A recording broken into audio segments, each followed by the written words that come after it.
नमस्कार, मैं दिनेश पाठक एक बार फिर हाजिर हूं आपके सामने लेकर कुछ नई करंट अफेयर्स से जुड़ी जानकारियां। विधानसभा या लोकसभा चुनाव में कितना पैसा खर्च होता है ये आप और हम सभी जानते हैं। वैसे भी अब 5 राज्यों के विधानसभा चुनाव होने हैं, ऐसे में पार्टियों को पैसा भी चाहिए होगा, लेकिन इतना पैसा पार्टियों के पास आता कहां से है? कई तरीके हैं और उनमें से एक तरीका है चुनावी बांड का। तो चलिए आज के बुलेटिन की शुरुआत उसी से करते हैं और समझते हैं कि चुनावी बांड को, क्योंकि हाल ही में चुनावी बांड की बिक्री शुरू की गई है। केंद्र सरकार ने 5 राज्यों में विधानसभा चुनाव से पहले 31 दिसंबर 2021 को चुनावी बांड की 19वीं किस्त जारी करने को मंजूरी दी। चुनावी बांड क्या है, पहले ये जान लेते हैं। चुनावी बांड एक वित्तीय साधन है जिसका उपयोग राजनीतिक दलों को चंदा देने के लिए किया जाता है। ये बांड बिना किसी अधिकतम सीमा के 1000, 10,000, 1 लाख, 10 लाख और 1 करोड़ रुपए के गुणक में जारी किए जाते हैं। इन बांड्स को जारी करने वाला SBI, state bank of India, एकमात्र अधिकृत बैंक है। जारी होने की तारीख से ये बांड 15 दिनों के लिए वैध होते हैं। उन्हें एक पंजीकृत राजनीतिक दल के नामित खाते में भुनाया जा सकता है। इसमें दान देने वाले व्यक्ति के नाम का जिक्र नहीं होता। अब यह भी जान लीजिए कि ये बांड कौन खरीद सकता है। चुनावी बांड कोई भी व्यक्ति जो भारत का नागरिक है जनवरी, अप्रैल, जुलाई और अक्टूबर के महीनों में प्रत्येक 10 दिनों की अवधि के लिए खरीद सकता है। व्यक्ति अकेले या ग्रुप में अन्य व्यक्तियों के साथ बांड खरीद सकता है। चुनावी बांड के पहले बैच की बिक्री मार्च में 1 से 10, 2018 से हुई। बांड बिक्री की 18वीं किस्त 1 से 10 सितंबर 2021 के बीच हुई थी। अब आपके मन में यह सवाल आ रहा होगा कि ऐसे तो कोई भी पार्टी बनाकर बांड के जरिए पैसे ले सकता है, लेकिन ऐसा नहीं है। जन प्रतिनिधित्व अधिनियम 1951 के तहत पंजीकृत पार्टियां ही चुनावी बांड के माध्यम से चंदा प्राप्त करने की हकदार हैं। इसके अलावा इन पार्टियों को पिछले चुनावों में डाले गए वोटों के 1% से कम वोट प्राप्त नहीं होने चाहिए, यह भी एक शर्त है। तभी कोई पार्टी चुनावी बांड के जरिए चंदा प्राप्त करने की हकदार होगी।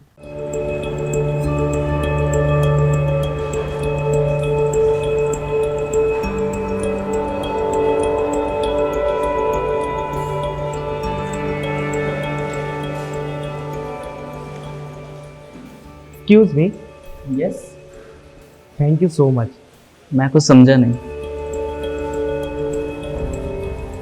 मेरे भाई की जान बचाने के लिए आप अगर ब्लड डोनेट ना करते तो शायद हम उसको ना बचा पाते। लेकिन मैंने तो अभी भी डोनेट किया अपना ब्लड। जब हम ब्लड डोनेट करते हैं तो आप शायद नहीं जानते आपके इस डोनेशन ने किसकी जान बचाई है। So thank you so much.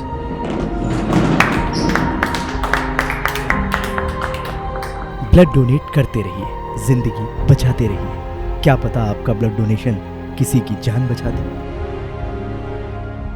अब बात भारत में बाघों के संरक्षण की।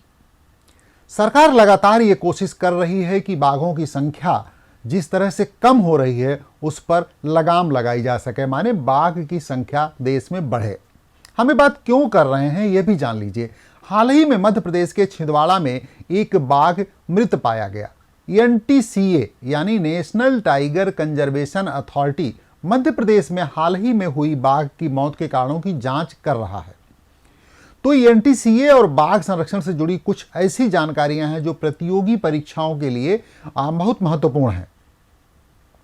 राष्ट्रीय बाघ संरक्षण प्राधिकरण यानी नेशनल टाइगर कंजर्वेशन अथॉरिटी के मुताबिक 2021 में भारत में लगभग 126 बाघों की मौत हुई है। प्रकृति के संरक्षण के लिए अंतर्राष्ट्रीय संघ international union for the conservation of nature की रेड लिस्ट में बाघ को विश्व स्तर पर लुप्त प्राय के रूप में सूचीबद्ध किया गया है। 2015 तक वर्ल्ड वाइड जंगली बाघों की आबादी 3062 और 3948 के बीच अनुमानित थी। अधिकतर आबादी छोटे छोटे अलग थलग इलाकों में रह रही है। वर्तमान में भारत में ही बाघों की सबसे बड़ी आबादी है, बड़ी संख्या है। ऐसे में भारत और एनटीसीए की भूमिका अहम हो जाती है। इनकी बाघों की संख्या में गिरावट के प्रमुख कारण क्या हैं वह भी जान लेना जरूरी है। आवास विनाश, अवैध शिकार और आवास विखंडन, और साथ ही बाघ मानव वन्य जीव संघर्ष के भी शिकार हैं। रॉयल बंगाल टाइगर के बारे में तो आपने सुना ही होगा, इसके और इसकी आबादी के बारे में भी थोड़ा जान लेते हैं। बंगाल टाइगर पैंथेरा टाइग्रिस उप प्रजाति की विशिष्ट आबादी का एक बाघ है। वे भारतीय उपमहाद्वीप के मूल निवासी हैं। 2018 तक भारत में बाघों की आबादी 2603 से 3346 अनुमानित थी। बांग्लादेश में लगभग 300 से 500 बाघ हैं, नेपाल में 220 से 274, जबकि भूटान में 103 बाघ हैं। अब थोड़ी जानकारी राष्ट्रीय बाघ संरक्षण प्राधिकरण यानी नेशनल टाइगर कंजर्वेशन अथॉरिटी के भी बारे में। एनटीसीए की स्थापना दिसंबर 2005 में टाइगर टास्क फोर्स की सिफारिश पर की गई थी। इसका गठन भारत के प्रधानमंत्री द्वारा भारत में प्रोजेक्ट टाइगर और कई टाइगर रिजर्व के प्रबंधन के लिए किया गया था।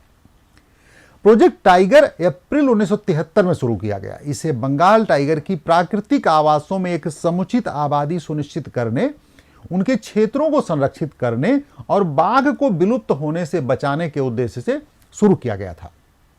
नए साल की शुरुआत में एक नई भागीदारी चर्चा में आई है, जिसे जान लेना भी प्रतियोगी परीक्षाओं के लिए बहुत जरूरी है। 1 जनवरी 2022 से क्षेत्रीय व्यापक आर्थिक भागीदारी लागू हो गई है, जिसे RCEP भी कहते हैं। RCEP ऑस्ट्रेलिया, ब्रुनेई, चीन, कंबोडिया, जापान, इंडोनेशिया, लाओस, दक्षिण Korea, Malaysia, New Zealand, Myanmar, Singapore, Thailand, Philippines और वियतनाम के एशिया प्रशांत देशों के बीच एक मुक्त व्यापार समझौता है। भारत और अमेरिका RCEP के सदस्य नहीं हैं। 15 सदस्यीय इस समूह में दुनिया की आबादी का 30% और वर्ल्ड वाइड GDP का 30% हिस्सा है। इस प्रकार यह इतिहास का सबसे बड़ा व्यापार ब्लॉक है। RCEP के उद्देश्य को भी समझ लेना जरूरी है। पहला, उभरती अर्थव्यवस्थाओं को विकसित अर्थव्यवस्थाओं के साथ प्रगति करने में मदद करने के लिए कम टैरिफ, सेवाओं में व्यापार को खोलना और निवेश को बढ़ावा देना। दूसरा, कंपनियों के लिए लागत और समय कम करने में मदद करना। भारत RCEP का हिस्सा क्यों नहीं है, आपके मन में यह सवाल जरूर आ रहा होगा, उसे भी समझ लेते हैं। भारत RCEP में यह चिंता जताते हुए शामिल नहीं हुआ कि यह सौदा चीनी सामानों के लिए इसे खोल देगा और इस तरह चीन के साथ व्यापार संतुलन बढ़ जाएगा। RCEP का इतिहास क्या है वह भी जान लेते हैं।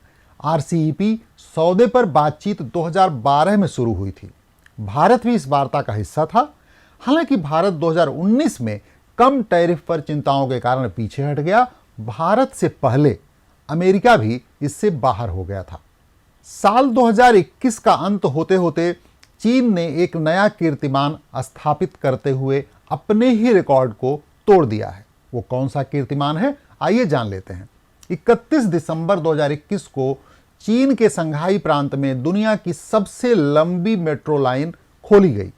इस उद्घाटन के साथ संघाई ने दुनिया भर में सबसे बड़े मेट्रो नेटवर्क वाले शहरों के रूप में अपनी रैंक बरकरार रखी है। शहर में 2 नई मेट्रो लाइनें खोली गई हैं, लाइन 14 और लाइन 18। इसके खुलते ही संघाई में मेट्रो नेटवर्क की कुल लंबाई 831 किलोमीटर हो गई है। यह दुनिया भर में सबसे लंबा नेटवर्क बना हुआ है। 2 नई लाइनों के खुलने से संघाई में पूरी तरह से स्वचालित मेट्रो लाइनों की कुल संख्या बढ़कर 5 हो गई है, जिसका परिचालन लंबाई 167 किलोमीटर है। अब संघाई में कुल मिलाकर 20 मेट्रो लाइनें और 508 स्टेशन हैं। इतनी बात हो रही तो संघाई शहर के बारे में भी थोड़ी जानकारी रख लेनी है। संघाई चीन में 4 प्रत्यक्ष प्रशासित नगर पालिकाओं में से एक है।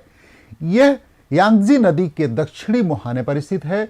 हुआंगपू नदी भी इससे होकर बहती है। यह शहर चीन में सबसे अधिक आबादी वाला शहरी क्षेत्र होने के साथ साथ दुनिया में सबसे अधिक आबादी वाला शहर भी है।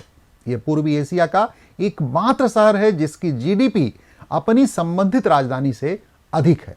यह शहर वित्त, अनुसंधान, व्यवसाय और अर्थशास्त्र, निर्माण, शिक्षा, विज्ञान और प्रौद्योगिकी, पर्यटन, संस्कृति और परिवहन के लिए एक वैश्विक केंद्र है। संघाई बंदरगाह दुनिया का सबसे व्यस्त कंटेनर पोर्ट भी है। न्यू डेवलपमेंट बैंक का मुख्यालय संघाई न्यू डेवलपमेंट बैंक का मुख्यालय है। संघाई में हर साल लगभग 70 विदेशी प्रतिनिधियों के साथ साथ कई राष्ट्रीय और अंतर्राष्ट्रीय कार्यक्रम आयोजित किए जाते हैं, जिनमें संघाई फैशन वीक, चाइना जॉय और चाइनीज ग्रैंड प्रिक्स शामिल हैं। अब अंत में आपको बताते हैं एक बड़ी ही रोचक खबर। क्या आप यकीन करेंगे कि किसी गैंडे को चार्टर्ड प्लेन से विदेश भेजा गया हो? नहीं ना, लेकिन ये सच है।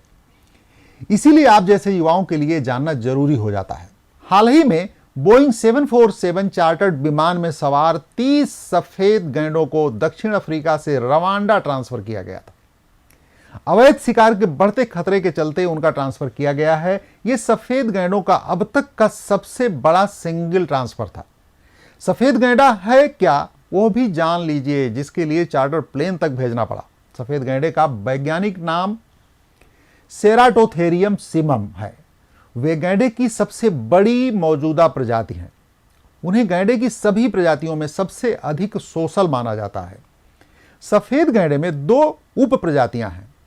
एक दक्षिणी सफेद गैंडा, 2015 तक इनकी अनुमानित संख्या 19,682 से 21,077 थी। 2 उत्तरी सफेद गैंडा, वे दुर्लभ हैं और कुछ ही संख्या में शेष हैं। 2020 के हालिया IUCN यानी international union for the conservation of nature आकलन के अनुसार उत्तरी सफेद गैंडे को गंभीर रूप से लुप्तप्राय या संभवतः जंगल में विलुप्त माना जाता है, और यही वजह रही कि उन्हें शिकार से बचाने के लिए दूसरी जगह भेजना पड़ा। आज के लिए बस इतना ही। आप अपना ध्यान रखिए, कोरोना गाइडलाइंस का पालन करते रहिए और नई जानकारियां पाने के लिए हमें सब्सक्राइब कर लीजिए। राजवार्ता को सब्सक्राइब कर लीजिए। नमस्कार, धन्यवाद।